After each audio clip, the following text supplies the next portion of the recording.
Bon, ben, si je mettais sur cet objet-là une étiquette, vous vous souvenez comment on fait? Oui, on pourrait exporter les UV. Hein, objet, générer des UV, objet, exporter les UV, et puis on ouvre le fichier Photoshop dans Photoshop.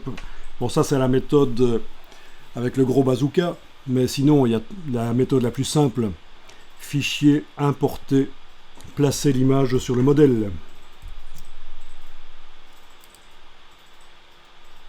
Et là, je sais que précédemment, nous avions créé une étiquette, donc je vais la réutiliser. Étiquette. Vous vous souvenez de l'étiquette de savon? C'était visiblement au cours 12. Sinon, vous faites une étiquette, peu importe, vite fait.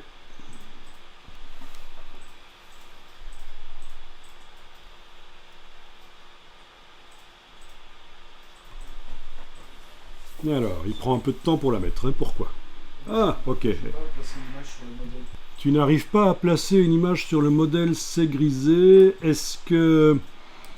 comment dire? Est-ce que ton modèle est vraiment sélectionné?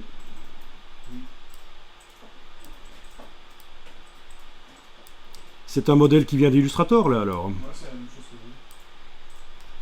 que vous. Ok.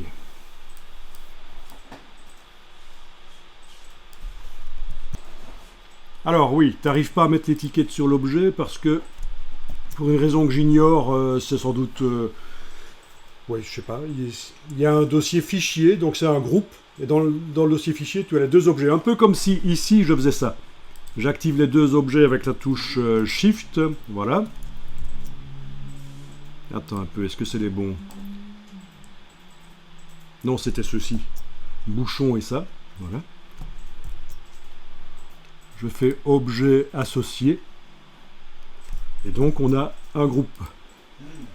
Et on ne sait pas en effet importer une image sur un groupe. Il faut ouvrir le groupe.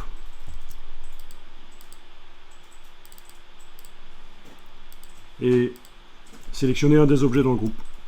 Voilà. Et là ça marche. Ok. Alors, concernant cet objet d'ailleurs, on a une image et un maillage dans mon cas. Vous voyez? Donc si vous double-cliquez bêtement sur l'objet là, ou que vous cliquez là-dessus, vous arrivez au niveau des matières.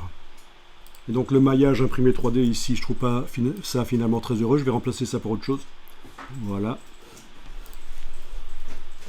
Voilà.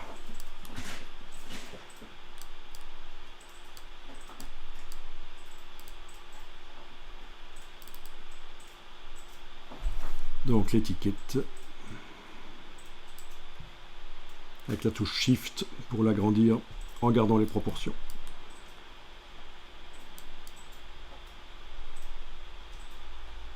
Bon, essayez de faire quelque chose comme ça. Ce serait intéressant d'ailleurs de grouper les deux objets. Vous avez vu, hein, clic majuscule clic et puis menu objet associé. Comme ça, ils bougent ensemble maintenant.